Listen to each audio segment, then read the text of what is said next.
안녕하세요. 그리스 로마 신화 5주차 2강입니다. 자, 지난 시간에 우리가 왜 이렇게 우리가 살기 힘들어졌는지에 대한 얘기, 헤시오도스의 일과 나날 속에 나왔던 두 가지 버전 얘기까지 했고요. 그 전에 했던 거는 이제 올림포스 신들과 그 전 세대인 티탄족과의 전쟁, 그리고 그와 연결되는 또 몇 번의 더 싸움들, 그 얘기들을 했습니다. 그러니까 이제 전쟁은 끝났어요. 우리가 올림포스 신들에 의한 세계 편제가 이제 시작된 거죠. 그러니까 어떻게 보면 본격적인 신화의 시대에 돌입한 거죠. 올림포스 신화가 확립된 거고, 사실은 이제 이 올림포스 신화 신들의 얘기들과 관련된 올림포스 종교가 있습니다. 올림포스 종교라는 건 이제 전통적인 종교죠. 그래서 각 도시마다 섬기는 신들이 있고, 전쟁을 벌일 때면 그 신에게 제사를 지내고, 때마다 축제를 벌이고, 이런 신들이죠. 그러니까 이게 어떻게 보면 국가적인 종교인 거죠. 개인 종교가 아니라 국가 종교인 거죠. 이게 이제 종교가 변해가는 모습이 그리스 신화 속에서 나타납니다. 나중에 이제 디오니소스 신 얘기가 나올 텐데, 디오니소스 신도 디오니소스 종교라는 것을 거느리고 있어요. 그 디오니소스 종교는 신과 합일되는 종교입니다. 접신. 그러니까 이건 개인 종교의 측면이 드러납니다. 우리가 곧 있으면 추석인데, 지금 강의를 찍는 시점이, 추석에 조상에게 차례를 지내잖아요. 그러니까 우리는 이제 제의라는 습관이 보통 이제 육가에서 온 거니까 이제 조상신을 섬기는 거죠. 근데 우리가 조상신을 섬기면 옛날 농경문 할 때는 농사를 잘 되게 해주고, 또 요즘에는 자식들 잘 되게 해주고, 대학을 잘 붙거나 취직을 잘 붙거나 이런 거라고 생각하던 시절이 있었어요. 근데 요즘은 그렇게까지 생각하지 않지만, 종교적인 색깔은 되게 많이 빠졌죠. 근데 우리 아버지 세대 또는 그 할아버지 세대 이 정도 되면 종교였습니다. 무덤에서 벌초하고 그럴 때 무덤에는 낫도 못 되게 하고 직접 손으로 다 잡초를 뽑아야 되고 이랬던 시절. 묘를 잘못 쓰면 큰일이 난다거나, 또는 묘를 잘 써야 대통령이 되고 정승이 되고 이런다고 하던 그런 시절에는 종교적인. 근데 그 종교라는 건 사실은 어떤 개인의 삶의 고통과 영혼의 구원과 이런 거하고 상관없는 거죠. 그냥 가족의 종교고 국가의 종교고. 우리도 종묘사직이라고 있잖아. 종묘라는 데가 있어서 국가가 제의를 지내는 종묘가 있죠. 국가적 종교인데 올림포스 종교가 바로 이제 그런 겁니다. 자, 올림포스 신들. 자, 신들의 전쟁 얘기는 이제 세계의 질서가 잡히는, 그러니까 올림포스 신에 의해서 세계가 질서를 잡히는, 괴물들이 물러나는, 물론 이제 여기 또 헤라클레스의 모험이 나와서 그 괴물들의 마지막 잔당들을 소탕하는 작업을 합니다만, 신들의 전쟁, 세계의 질서가 잡히는 과정에 대한 이야기고, 과정입니다, 과정. 이제 그 올림포스 신들에 의한 신화 체계는 이제 성립되는 거고. 근데 보면 우리가 이제 제우스는 비를 불러오고, 또 하늘을 다스리고, 포세이돈은 바다를 다스리고, 하데스는 지하 세계를 관장하고, 아프로디테는 아름다움의 신이고, 이렇게 각자 역할이 있잖아요. 보통 이제 다신교들이 그런 성향은 좀 있는데, 원래 그 신화를 전해주고 있는 원전들, 헤시오도스나 호메로스나 또는 가끔씩 언급됐던 도서관, 아폴로도로스의 도서관, 비블리오테카라든가 이런 데들에 보면 신들의 역할 분담이 그렇게 선명하지 않았다는 겁니다. 그래서 나중에 이제 신화에 대한 설명들을 좀 쉽게 하기 위해서 나중에 좀 분류한 것이지, 원전의 그런 역할 분담이 확연하지는 않다라는 거고요. 이제 주로 이제 신들이 신화에 등장하는 계기 또는 특정 신에게 뭘 비니까 그 비는 내용과 특정 신의 역할을 이제 연결지어 보고 이렇게 되면서 정리가 되는 거죠.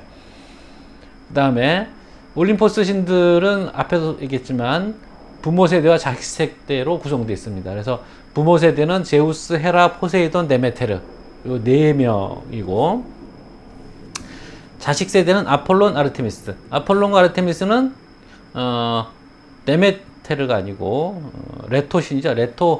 레토에게서 태어납니다. 제우스와 레토 사이에서 태어난 두 명의 쌍둥이죠. 아폴론과 아테미스. 아테네 여신은 제우스의 머리에서 태어났고, 헤파이스토스는 헤라가 혼자 낳았거나 제우스와 헤라 사이에서 태어났고, 아프로디테는 사실은 크로노스가 그 우라노스를 거세하면서 거기서 나온 정액과 피로부터 나왔다라고 돼 있어서, 원래 이제 기간테스 아니죠, 티탄족에 속한다고 볼 수 있지만, 또 아프로디테에 대한 또 다른 설명도 있습니다. 탄생에 대한. 그래서 이제 여기 자식 세대로 놓는데, 예, 그렇고. 그 다음에 이제 아레스도, 제우스의 자식이고, 헤르메스도 제우스의 자식이고, 디오니소스도 제우스의 자식이다 보니까, 거기다 이제 제우스의 자식들로 돼 있네요. 그죠? 그래서 12신이 구성이 된 겁니다. 아, 이거 그림 멋있죠? 이건 이제 프레스코, 그러니까 벽화 그림입니다. 마치 양탄자 그림처럼 테두리가 장식이 돼 있어요. 이 작품은 라파엘로, 역시 유명한 라파엘로의 작품이고, 이게 라파엘로 이탈리아 사람이니까 콘칠리오 네글리데이라고 돼 있어요. 신들의 회의 이런 겁니다. 이 그림 난 참 재밌다고 생각하는데, 여기 뭐 우리가 알고 있는 신들 외에도 뭐 다양한 신들 여기 한 20명 정도가 된다고 그랬던 것 같은데, 이 사람들이 회의를 하는데 왜 하고 있냐면, 아까 지난 시간에 얘기했던 푸시케, 에로스의 신부였던 푸시케. 그래서 이제 나중에 다시 얘기 나올 거지만, 그 푸시케, 에로스가 자기 정체를 숨기고 푸시케랑 결혼했는데, 푸시케가 자기 남편의 얼굴을 몰라요. 밤에만 오니까. 그래서 밤에 잘 때 에로스의 얼굴을 촛불로 비추다가 촛농이 떨어져서 에로스 신이 이제 자기를 믿지 못하는 여인에 대해서 실망해서 이제 떠나가 버리거든요. 그래서 푸시케가 자기 신랑을 되찾기 위해서 여러 가지 이제 시어머니한테 이제 그 여러 가지 고통도 받고 아프로디테 그런 얘기들이었고, 나중에 이제 재결합을 하게 되니까 이 신들이 모여서 푸시케를 어떻게 할 것인가, 신들의 반열에 올려줄 것인가, 뭐 이런 회의를 하는 장면으로 따온 거죠, 라파엘로가. 그래서 뭐 여기 볼 수 있듯이 제우스, 이게 삼지창, 이게 이제 영어로는 어트리부트라고 합니다. 그 신들의 어떤 속성을 보여주는, 영어로는 어트리부트가 속성이라는 말인데 이제 미술 용어로 써요.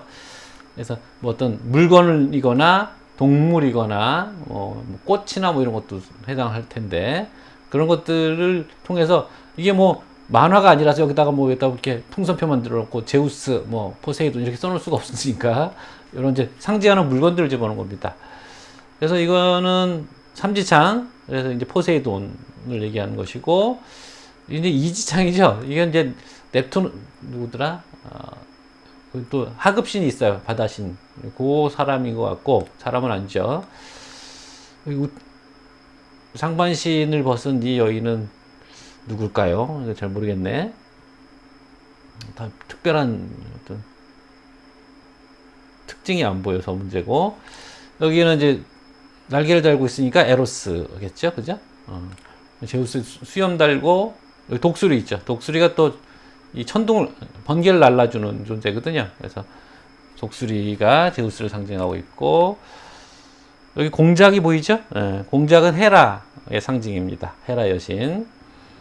그 얘기는 이제 다 나중에 또 될 거고, 왜 그렇게 됐는지. 여기는, 여기 반다를 갖고 있어서 헤카테 여신인 것 같은데, 그죠?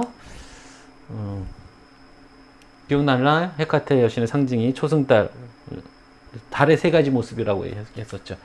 투구를 쓰고 있고, 창을, 여자인데 무장을 한 존재, 아테네이고,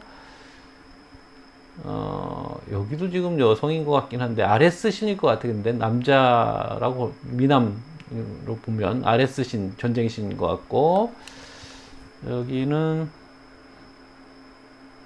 뭐 존재를 알 수 없는 스핑크스도 여기 중간에 끼어 있죠. 여기 케르베로스, 머리가 셋 달린 저승을 지키는 케르베로스도 있고, 여기 보시면 헤르메스의 지팡이, 이게 이제 이발소에도 있고, 그다음에 그 의학의 표시이기도 합니다. 헤르메스가. 그다음에 여기는 뭐 터번을 쓰는 사람인데 이건 누군지 모르겠고, 이 몽둥이를 들고 있죠. 이 헤라클레스입니다. 등치 좋잖아요. 근육질. 여기 아마 이게 리라라고 하면 아폴론 신인 것 같고, 여기는 인간인 것 같긴 한데 누군지 모르겠어요. 여성과 아이가 있어요. 헤르메스의 자식일 수도 있어요. 큐피트가 막 그렇게 해서 태어났다는 얘기들 좀 기억이 좀 가물가물하네요. 자, 그래서 요렇게. 근데 이 뭘 보여주는 거냐면 굉장히 초인적인 존재들이 모여서 회의를 하는 거죠. 그러니까 사실은 신들에게는 고통이 없기 때문에, 죽음도 없고, 그래서 이들에게는 그냥 재밌는 삶만 있는 거야. 그래서 이게 기운이 넘치는 존재들이 이렇게 모여 있는 장면들이라고 볼 수도 있어서, 그러니까 어벤져스들인 거죠. 그 어벤져스들이 농담 따먹게 하고 뭐 이런 분위기, 그런 모습 같아 보여서 흥미롭습니다. 자, 이제 올림푸스 신들을 하나하나 소개해가는 순서입니다. 먼저 제우스, 신들의 왕인 제우스. 인도 유럽 쪽 또는 인도 유럽어족이라고 부르는 가상의 어떤 뭐랄까요, 원조 집단이 있는 거죠. 그러니까 언어적으로 보면 분명히 인도 유럽어들은 근친성을 가지고 있어요. 그리스어, 그다음에 라틴어, 프랑스어, 독일어, 이런 것들이 다 근친성을 가지고 있습니다. 심지어 인도도 그렇죠. 그래서 같은 조상으로부터 갈라져 나온 것이라고 보는 겁니다. 언어적으로. 근데 이제 언어적으로 그렇다고 해서 그것이 동일한 혈족일 것이냐, 여기에 대한 이제 논란들이 있습니다. 왜 이게 논란이 벌어지냐면, 독일의 나치 있죠, 히틀러. 독일의 나치가 바로 이런 이제 인도 유럽 쪽이라는 순수 혈통주의를 갖고 있었던 거예요. 그래서 그 아리안족이라고 하는, 그러니까 이 인도 유럽 쪽의 피를 가장 순수하게 갖고 있는 게 아리안족인 독일 사람들이다라는 그런 이제 그 배타적인 민족주의, 나치즘으로 발전하게 되는 그런 것의 본산이 됐기 때문에 인도 유럽이라는 가설. 그래서 여기에 대해서 이제 문화인류학자라든가 신화학자들이 부정적으로 접근하는 측면이 있습니다. 그래서 최근에 나온 설은 언어적으로 분명히 근친성이 있는 건 맞는데 이게 꼭 한 집단이라고 생각할 이유는 없다 쪽으로 학설들이 또 가고 있다고 합니다. 아무튼 그 인도 유럽 쪽에서는 하늘신을 가리키는 말이었다라는 거고요. 근데 그 제우스가 그 로마 쪽에서는 이우피테라고 이름을 붙여주는데, 그러니까 제우스를 수입해서 이우피테라는 이름을 붙인 게 아니라 기존의 로마의 신화에 이우피테라는 신이 있는데 그 신과 제우스 신을 동일시시킨 거죠. 일부는 이제 만들어내기도 했던 것 같고요. 근데 이우피테라는 말을 보시면 저기 피테르란 말이 파테르란 말과 연결이 되는 말인데, 파테르는 아버지입니다. father라고 좀 비슷하죠? 그 다음에 옆에 이우프라는 말이 그 인도 유럽어, 그러니까 갈라져 나오기 전에 원형으로서의 언어를 이 사람들이 복원해냈거든요. 그래서 그것은 이제 누주스라는 말, 이렇게 하늘을 가리키는 말이었다니, 하늘의 아버지, 스카이 파더, 하느님 아버지라고 하잖아요. 그 기독교에서도. 그러니까 이게 재밌죠. 하느님 아버지, 하늘, 그러니까 하나냐 하늘이냐 뭐 이런 뭐 구별을 한다고 합니다만, 그래서 하늘에 있는 아버지라는 뜻으로 스카이 파더이라는 뜻이고, 사실은 이게 기상과도 연결이 되어 있습니다. 그러니까 그리스에 이 신이 도입되면서, 즉 남하에서, 그리스 민족이 남하에 오면서 여기에 이제 근동 신화, 여기 이제 그 메소포타미나 이런 쪽에 영향을 받으면서 날씨의 신 기능까지 부여를 해서, 그 그리스인들은 이제 농담으로 비 오면 제우스가 오줌 싼다 뭐 이런 얘기를 합니다. 우리 또 뭐 그런 거 있잖아요. 그래서 그러고 이제 그 신화적으로 좀 중요한 것은 제우스 크세니오스 제우스라는 게 있습니다. 손님을 보호하는 제우스. 인 건데, 이 지금은 우리가 이제 뭐 외국에 가면 한국 대사관도 있고, 그래서 그 나라에서 외국 사람인데 그 나라와의 외교 관계를 고려해서 배려해 주는 거죠. 이제 뭐 여권이 있고 뭐 이런 거를 통해서. 그러니까 국외에 있는데, 근데 이제 당시에는 국가 간의 그런 식의 어떤 외교 관계 뭐 이런 것들이 명확하지 않고 법적 질서도 없고 뭐 이런 시절이라서 여행 가면 위험한 겁니다. 거기 해적들도 많았어요. 그래서 걸핏하면 이제 뭐 해적들이 뭐 배를 납포에다가 그 손님들, 승객들을 다 노예로 팔고, 또는 이제 랜섬, 몸값을 받고 풀어주고, 이런 일들이 뭐 비일비재했습니다. 그래서 굉장히 위험한, 여행객이 위험한 시절인데, 그래서 이제 그 여행의 안전을 보장하는 의미의 신격, 이게 이제 크세니오스 제우스입니다. 크세노스라는 말인데, 저게 그러니까 크세노스의라는 뜻, 형용사로 만든 거예요. 크세노스의 제우스, 또는 크세노스를 위한 제우스. 크세노스가 바로 손님이라는 뜻이에요. 근데 이 크세노스의 의미가 좀 재밌는 건데, 그러니까 일단 서로 크세노스입니다. 그러니까 뭐 내가 한국에 살고 있는데 외국에 살던 내 외국인 친구가, 미국 친구가 나한테 놀러 왔으면 그 미국 친구가 나한테 크세노스가 되는 게 아니라, 그 미국 친구가 한국에 와서 한국에 있는 한국 사람인 나를 크세노스라고 부르는 겁니다. 서로 크세노스예요. 그러니까 그게 한 가지 의미고, 그러니까 뭐라고 해야 되나, 외국 친구라는 뜻이에요. 외국 친구, 크세노스라는 말은 그게 한 가지 의미고, 또 하나가 이제 손님이라는 겁니다. 그 동네에 간 타지에서 온 사람이라는 뜻도 되고, 그래서 이게 왜 신화적으로 중요하냐면, 앞으로 우리가 살펴보게 될 트로이 전쟁의 계기가, 파리스라는 트로이의 왕자가 스파르타의 손님으로 초대를 받아서 메넬라우스 궁전에 손님으로 머물렀는데, 이 손님이 와갖고 자기 부인을 채간 거죠. 이건 이제 있을 수 없는, 국룰에 없는 일인 거죠. 그래서 이 제우스의 입장에서, 크세니오스 제우스 입장에서는 일단 파리스는 벌을 받아야 되는 겁니다. 또는 파리스가 속한 트로이는 벌을 받아야 되는 거죠. 그래서 정의의 심판을 받아야 되는 문제가 생기는 거죠.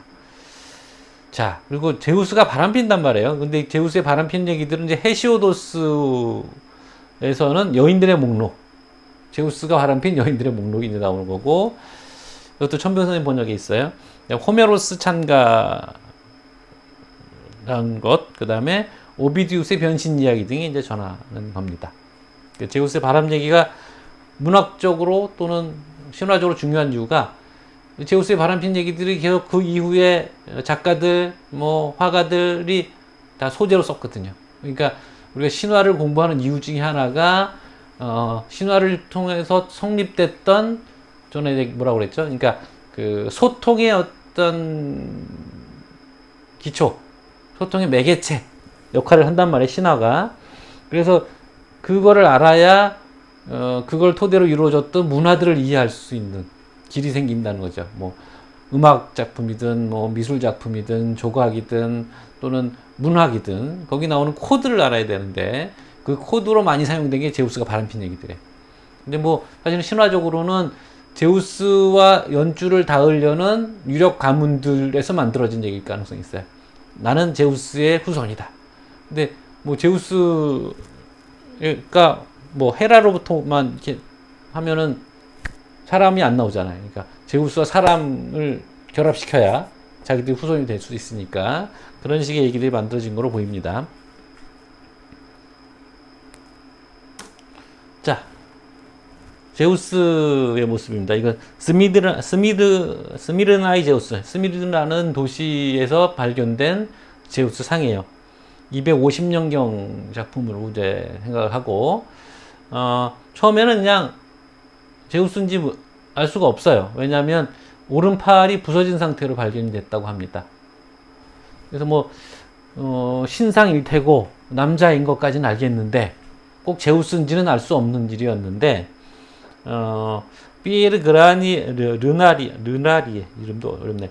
르라니에 피에르 르라니에라는 조각가가 저걸 복원하면서 제우스의 팔을 붙인 겁니다. 번개 뭉치, 번개가 저렇게 형상화된 것도 재밌어요. 우리 즈즈즈 하는 뭐 만화 같은 데 그려둔 뭐 그런 모습과 좀 유사한 데가 있죠. 이것도 다 이제 연결되는 고리들이 생긴 건데, 그래서 이제 제우스로 만든 거죠. 제우스 상으로 간주하고, 근거는 없지만 만든 거죠. 근데 저 번개 모습을 보시면 이게 이제 이름 또 까먹었네. 이게 나오려나?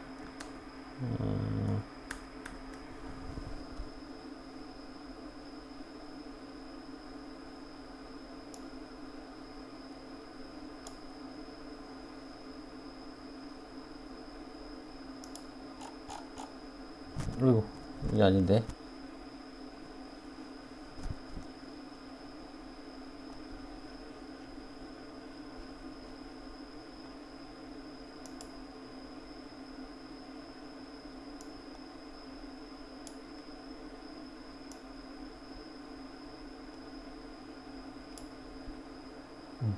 심전함이라고 한다. 심전함. 풀그라이트. 이게 이제 강대인 선생님 책에 나오는 얘기인데요. 이게 이제 번개가 치면, 번개 땅에 떨어지면 거기에서 일시적으로 그 땅에 있는 유리 성분들을 녹여내서 굳히나 봐요. 그래서 이런 뭐랄까, 유리가 파편화되어 있는 형태로 되는 거죠. 심전함이라고 부른다는데, 요게 제우스가 들고 있는 벼락 뭉치랑 좀 비슷하지 않나요? 그래서 고대인들은 그래서 진짜 제우스가 화살같이 쏜다고 생각했다는 거죠. 저런 걸 던진다고 생각한 거죠. 벼락 떨어진 자리에 저기 있으니까, 그러니까 창처럼 이게 또 꽂혀 있다고 생각한 거죠. 또 요것도 이게 심전함이 된 건데, 이건 모양이 좀 다른데 저거는 또 오히려 좀 더 비슷해 보이죠.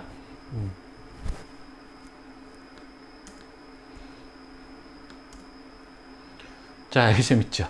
이건 이제 그 그리스의 호텔인데, 저기 써 있는 게 바로 크세니오스 제우스입니다. 보시면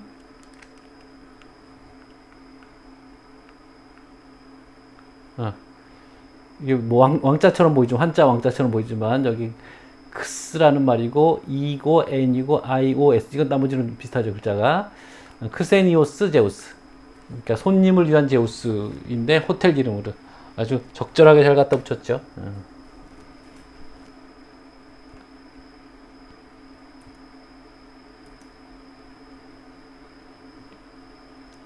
자, 그 다음에 제우스가 이제 바람핀 얘기들을 해야 되는데, 그 전에 먼저 제우스의 딸, 제우스가 낳은 딸, 진짜로 낳은 딸, 아테네의 탄생 얘기를 합니다. 저것도 고쳤다고 했는데 파일이 좀 서로 헷갈리는 바람에 제우스 아테네 제우스가 아니고요. 제우스 메티스, 제우스 메티스 제우스입니다. 무슨 소리냐면 메티스는 지혜, 꽤 뭐 이런 뜻이에요. 여신인데 크로노스에게 그 형제들을, 제우스의 형제들을 토해내게 하는 계책 또는 약을 제공한 여인입니다. 여성신, 여신이죠. 그래서 그런데 이제 그래서 제우스가 고마워서인가? 하여튼 제우스가 결합을 했는데, 제우스가 부인이 많아요. 헤라가 마지막 부인입니다. 사실은 메티스의 두 번째 아이가 아버지를 능가한다는 예언을 받습니다. 그러니까 사실 이게 집안 내력인 거죠. 어떻게 보면 우라노스가 어쩐 이유인지 자식을 두려워하고, 크로노스는 자기 자식이 자기를 제거할 거라는 신탁을 받았고, 제우스는 끊임없이 이 신탁에 시달립니다. 물론 얘기들을 만드는 얘기하기꾼들의 솜씨지만, 그래서 그 2인자를 두려워하는 거죠. 넘버 원이 넘버 투를 경계하는 겁니다. 그래서 이것 때문에 여러 가지 이제 사단들이 나는데, 이미 이제 메티스와 결합을 한 상태였고, 메티스가 임신을 한 상태에서 이 신탁을 듣고 제우스가 메티스를 삼킵니다. 별별 상상력들이 참. 메티스 삼켜서 물리적으로 지혜를 장착하는 거죠. 아이템을. 메티스가 지혜라는 뜻이니까. 원인설합니다. 제우스는 왜 지혜로운가? 설명을 하는 거죠. 이제 메티스는 원래 오케아니데스, 그러니까 오케아노스의 딸이란 말이에요. 그래서 이제 아마 물로 변했을 때 삼켰을 거다. 생채로 삼키는 좀 그렇잖아요. 또 더군다나 지혜의 물이라는 개념도 있어서 그런 생각을 어렵지 않게 사람들이 했을 거다. 근데 이제 메티스를 삼키고 난 후에 갑자기 제우스가 두통을 심하게 앓는 겁니다. 그래서 프로메테우스 또는 헤파이스토스가 그 두통을 해결하기 위해서 도끼로 머리를 쪼개니까 거기서 완전 무장한 채로 고함을 지르며 아테네 여신이 튀어나온 겁니다. 멋진 상상력이죠. 예. 이거 들으면 늘 생각나는 건 이제 삼국지에 보면 조조가 관우를 없애고 나서는 관우의 귀신에 시달리기도 하고 내 기억에는 그리고 머리가 굉장히 아파해요. 그러니까 화타를 부릅니다. 천하의 명의 화타를 부르니까 화타가 이거는 방법은 머리를 쪼개서 뇌를 꺼낸 다음에 그걸 맑은 물에 씻어서 다시 넣어야 된다. 그러니까 농담이 아니고 자기를 모욕하는 줄 알고 조조가 뭐 이제 화타를 가뒀다 뭐 이런 얘기들이 그래 거기서 죽었다 뭐 이런 얘기들이 읽은 기억이 납니다. 근데 고대는 이 두뇌 수술을 했다는 얘기가 있어요. 이집트도 그렇고 마야 문명에서도 그렇고.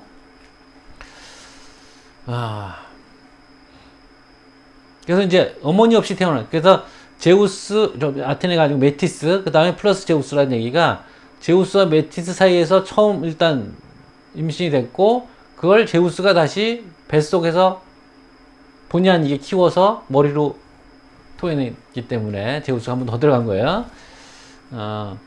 어머니 없이 태어난 존재인데, 그래서 이제 사실은 여성이면서 남성적인 성향을 갖고 있는 신이고, 그 다음에 나중에 이제 오레스테스 얘기를 하게 될 텐데, 그 트로이 전쟁에 참가했던 아가멤논이 고향에 돌아왔는데 부인에게 살해가 되자 그 자기 아버지를 죽인 자기 어머니에게 복수하는 사람이 오레스테스거든요. 그래서 아테네 신이 오레스테스를 편듭니다. 그러니까 여자 편이 아니고 남자 편에 서는 거죠. 아버지로부터 태어났잖아요, 아테네는. 그래서 이제 또 일설에는 제우스가 혼자 자식을 낳는 것을 질투해서, 헤라는 뭐 질투의 여신이니까 그래서 혼자 낳은 게 헤파이스토스라는 설도 있고 또 아니라는 설도 있고 그렇습니다. 근데 낳고 보니까 다리를 저었던 거죠. 그래서 땅에다 던졌는데 이건 굉장히 재밌는 이러한 거죠. 그러니까 하늘에서 또는 올림포스산 꼭대기에서 신이 자기 아들인 신을 던진 거죠. 그러니까 추락하는 겁니다. 산 꼭대기에서부터 지상으로 추락하는 건데 그거를 바다의 ним프인 테티스, 네레우스의 자식이죠. 그러니까 네레이데스, 나중에 아킬레우스, 트로이 전쟁의 영웅인 아킬레우스의 어머니가 되는 존재인데 아킬레우스의 어머니가 되는 테티스가 그걸 받았습니다. 그래서 바닷속 동굴에 데려가서 키우고 기술을 일으켜서 뭐 은혜를 갚아서 뭐 여러 가지 물건을 만들었다는 건데 나중에 이제 기술을 일으켜서 의자를 만들어서 헤라에게 선물을 했는데 헤라가 거기 앉았더니 거기에 의자가 헤라를 이렇게 딱 구속해 버렸어요. 그래서 이제 큰일 나갖고 아레스를 파견했는데 아레스도 맥을 못 쳤고 그러자 이제 디오니소스가 헤파이스토스에게 술을 줘서 취하게 한 다음에 아름다운 여자를 부인으로 줄 테니까 와라. 그래서 올림포스로 데려와서 화해를 했다. 뭐 이런 식으로 되어 있습니다. 또 다른 버전에서는 뭐 불구라 던진 게 아니라 뭐 던져서 불구가 됐다는 얘기도 있고 뭐 그래요. 여기 이제 아테네 출생할 때 헤파이스토스가 옆에서 뭐 머리를 쪼개졌다. 이거 사실 안 맞죠, 이러면. 그죠?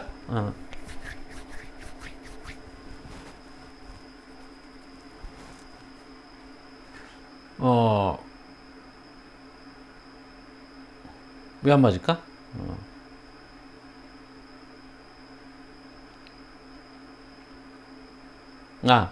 그 헤라는 나중에 결혼했기 때문이에요. 네. 그 메티스 상태가 아니고 그 나중이니까 헤라랑 안 맞는다는 얘기고 그다음에 일곱 번째 부인은 헤라였는데 헤시오도스에 따르면 이게 뭐 예전에 있었던 일을 가지고 질투한다는 게 그 메티스가 좀 첫 번째 부인인가 그렇죠? 근데 그걸 질투한다는 것도 좀 말이 안 되고 뭐 이래서 문제가 있다라는 얘기고요. 자 이게 이제 그 화병에 나온 그림입니다. 머리에서 지금 나오고 있죠? 완전 무장을 한 채. 여기는 아레스일 테고, 이건 이제 출산의 여신입니다. 에우릴레테이아, 출산을 돕는 여신이 나와 있고, 뒤에 지금 리라를 들고 있는 거 보세요. 아폴론일 거고, 저 뒤에 서 있는 존재는 위에 뾰족무절 쓰고 있죠? 여기 이제 나그네의 모자, 여행객의 모자이기 때문에 헤르메스. 헤르메스는 여행객의 신들이기도 합니다. 뭐 상업의 신이고, 뭐 도둑들의 신이고, 여행객들의 신이고, 뭐 그렇습니다. 상업하려면 돌아다녀야 되니까. 자, 이게 이제, 찰스 무걸트라고 읽어야 되나요? 이 사람이 아마 뭐라고 그러나, 디자이너인 것 같아요. 이 사람이 그린 겁니다. 헤파이스토스의 추락. 뭐 무슨 뱀같이 그려놓긴 했습니다만 디자인 멋있어서 소개를 하는 거고요. 바로 이게 이제 저기 헤파이스토스의 귀환입니다. 여기 보시면 다리가 틀어져 있죠. 그래서 절름발이라는 걸 보여주는 거고, 나중에 헤파이스토스 얘기할 때 하겠습니다만 고대인들에게서 이제 대장장이라는 거는 이동할 필요가 별로 많지 않기 때문에 이렇게 신체적으로 좀 결함이 있는 사람이 대장장을 한다, 뭐 이런 얘기와도 연결이 된다고 합니다. 그래서 말을 타고 귀환하는 모습이 그려지고, 뒤에 이제 아울로스라고 하는 악기를, 이게 두 개 쌍필이거든요. 두 개를 불고 있는 사람이 뒤따라오는데, 이게 디오니소스의 악기이기도 합니다. 그래서 이제 흥청망청 뭐 그런 분위기고, 여기도 이제 그런 겁니다. 저기 이제 술잔을 들고 있는 디오니소스가 보이죠. 그 뒤에 저기는 이제 다리가 좀 멀쩡한데 망치 같은 걸 들고 있는 걸도 이제 그 뒤에 집게, 그러니까 왜 불에 금속을 이제 불에 달고서 저 집게로 꺼내서 물에다 집어넣어서 다시 식히고 다시 또 두들겨서 하고, 이 망치와 집게, 저게 이제 대장장이를 상징하는 거니까. 뭐 앞에 이제 이 사티로스, 그러니까 이제 그 디오니소스 신을 추종하는 무리거든요. 사티로스가 꼬리 달려 있죠. 이제 아울로스를 불고 있고, 헤라가 이제 의자에 붙들려 있는 장면이죠. 자, 여기까지 또 끊어가도록 하겠습니다. 수고하셨습니다.